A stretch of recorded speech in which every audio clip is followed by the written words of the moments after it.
Hey there folks, and good morning and welcome back for another shaving video. And today we're going to use Barrister and Man Hallows, and there is the cover, or the label I should say, which is beautiful.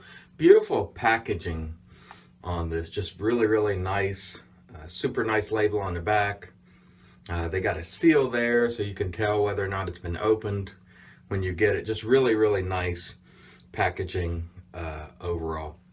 I had this one time before, and to be honest, I wasn't sure whether I liked it, and with all the fanfare around Hallows, I figured, let's try it again. I'll use it a few times and see what I think. The scent notes on this is right there. It says moss, vetiver, cocoa, and that's pretty much what it smells like. It's just a deep, mossy type scent, I guess is the way I would describe it. It's not horrible. It's not, I don't know, there have been some other soaps, like they put out Rome, which I didn't like. I wanted to like it, but later I decided I didn't like it. It's not like that.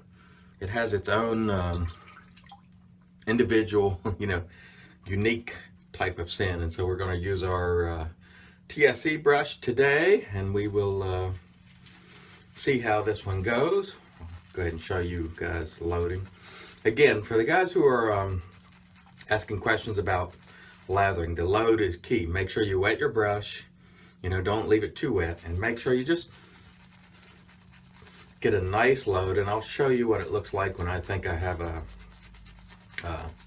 decent load. I'm going to add just a little more, just a touch of water. I don't want it dripping wet. I don't want a bunch of water in my soap. But water is necessary, so you must have it to generate a decent lather and to load well, for that matter. Okay, let's see what we got here. When it gets pasty, see how it's pasty like that? You're well on your way. That's really where you want to be. It's pasty. Those are sort of the fiber or hairs are sort of sticking together. That's what you want. And so I'll add a little water to that before I start face lathering. But before we do that, let's wet the face. Stand by and we'll get going. So what I did there is I wet the face, and I'm gonna just sprinkle a little bit of water on there. Just a little bit, and if I need more, I'll add to it. And one thing I can say about Barrister and Man, and most everything I'm using for that matter, I need more water. So you can just dabble a little more on there and just keep adding slowly until you feel the brush sort of giving way a little more and doing a better job of spreading that lather around. And as you can see here, it's coming right along. It's really not difficult. Just takes a little practice if you're new. And some soaps, like Barrister Man's, known to be thirsty or needing a little more water, so what the heck. We'll drip a little. Just don't add too much at one time. You can continue to add until you get it the way you want. And as you can see here, with very little effort, Barrister Man will give you a wonderfully creamy lather. Now the scent here is, it's not my favorite, but it's not off-putting, if that makes any sense. Do I love it? I don't love this style of scent, but I do admire that they put a scent like this together that sort of represents, that Halloween period of time. So I do like the fact that there's an achievement going here in terms of scenting. And the soap itself is fantastic on performance. So that's, just a normal characteristic of Barrister Man soap. Great residual slickness there. Wonderful quality stuff. The scent is, to me, on scent strength, probably by 6, 6.5 out of 10. It's not going to, blow your socks off, but it's definitely there, and you're not going to have any trouble picking it up. I should say. Again, I prefer, lighter, brighter as opposed to earthy or mossy, but I had to try it again just because it's, people love it so much. And I always feel if, a lot of times people throw the term fanboy out there when it comes to certain brands, and it's not really fanboyism. If it's a very large, diverse group of people who are enjoying the product, if you have that many different people from diverse backgrounds enjoying a soap, that's not fanboyism. That's just a good product. Fanboyism is when you have these little niche groups that love everything and can never accept a criticism or bad word about anything. That's fanboyism. And it's thrown around too loosely in this hobby. When you have these soaps like Barrister and Man puts out, it's not Barrister and Man fanboys, because their fans are diverse and all over the world. It's not really a niche product. People love it everywhere. So anyway, we'll get back and talk about that in just a moment. Stand by. Does Barrister and Man have fanboys? Sure. Every brand does. But the product or the brand isn't driven by fanboyism. It's driven because it's good quality soap. And they've built a reputation by hard work, by putting quality product after quality product out. And initially, when I first used them, I'd never even heard of them. I think mostly their publicity came out of Reddit. A guy named Mikey T from Razor and Brush is the one that put me onto it. And I was like, wow, this is really unique stuff. If there was one word to describe Barrister Man, it would be unique, because their scents are quite unique. And anyway, they've built a reputation based off a solid foundation, just hard work and good products, not fanboyism. And so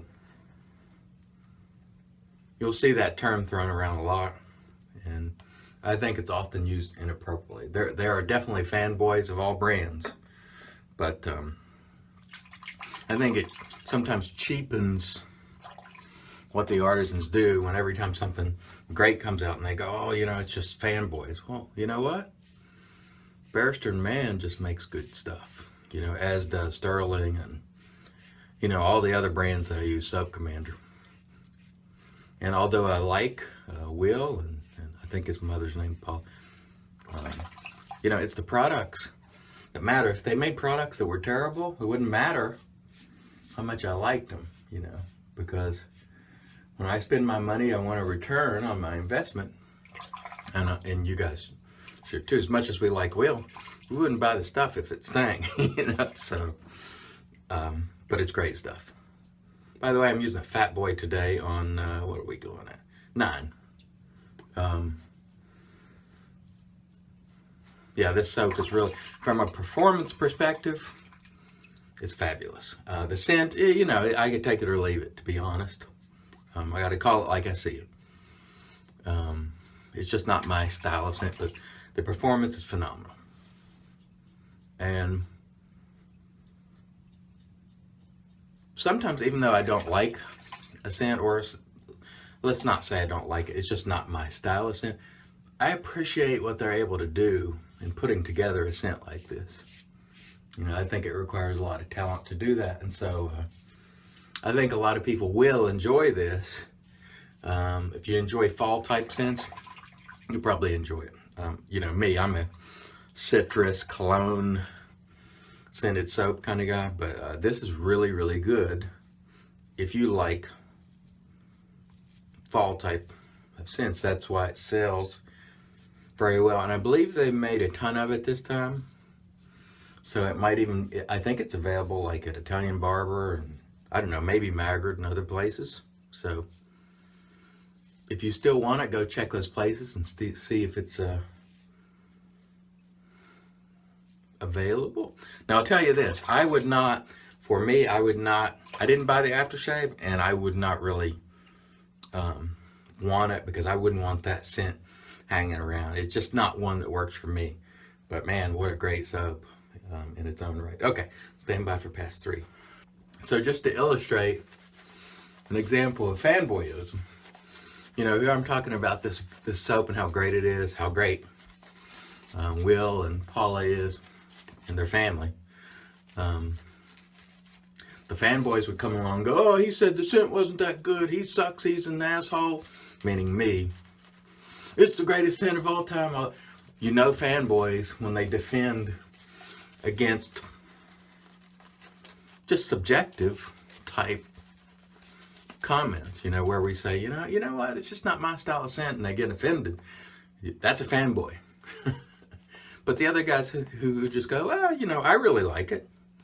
Sorry you didn't like it, but I understand why you may not like it. That's really just someone that really likes their product. And by the way, not only is the packaging great on this soap, but they wrapped it nicely in a wrapper, and there was some candy, like Halloween candy in the box, and a card.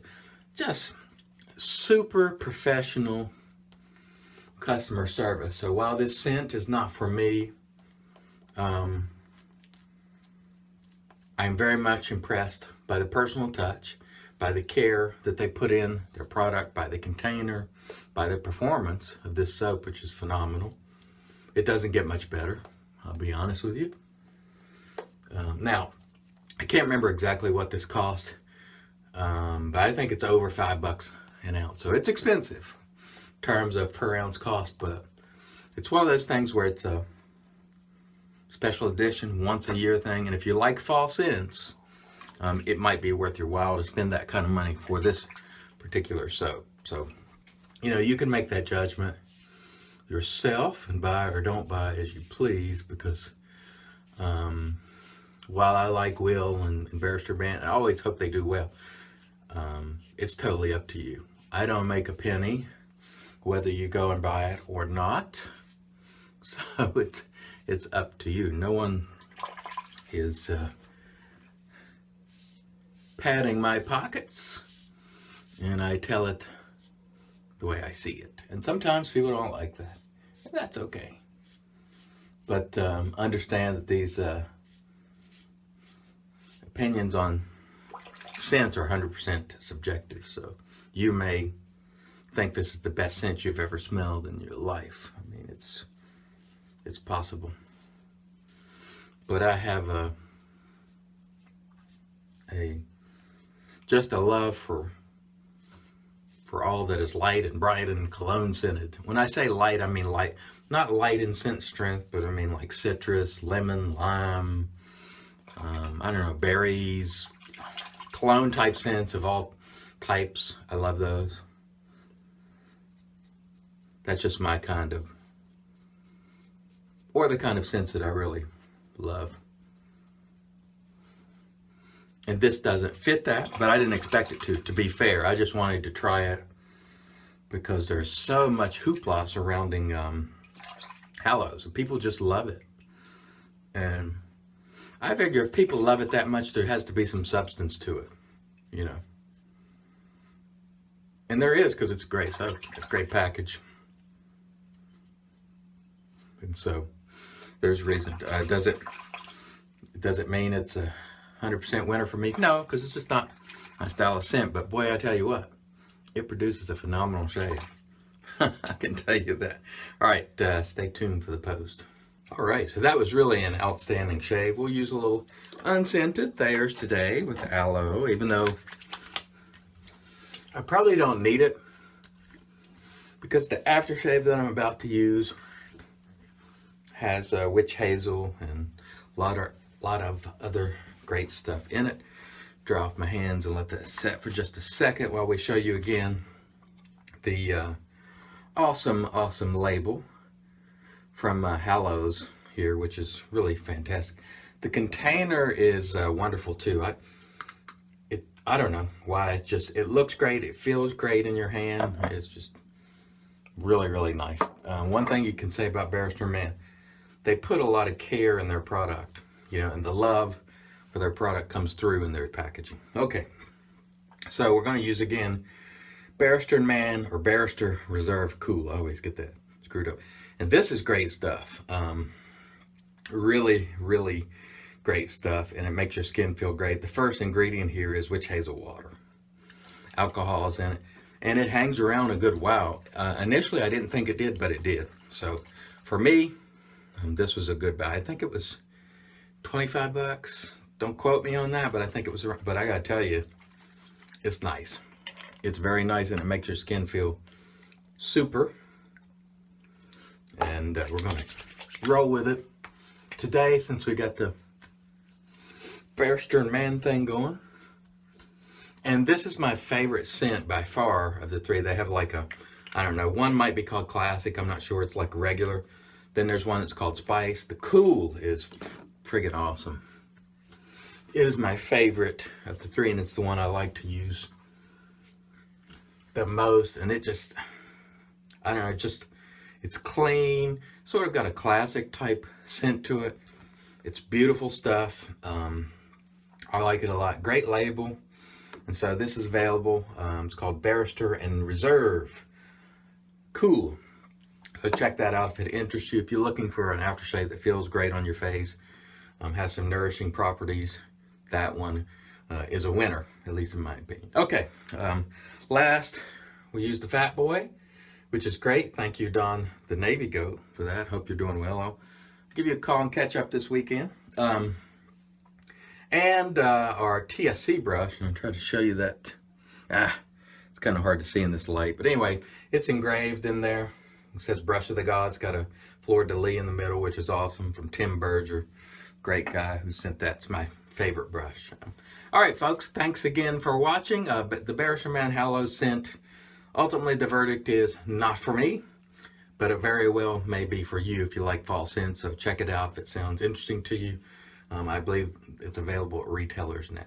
Thank you guys for watching. Until next time, let's make America shave again.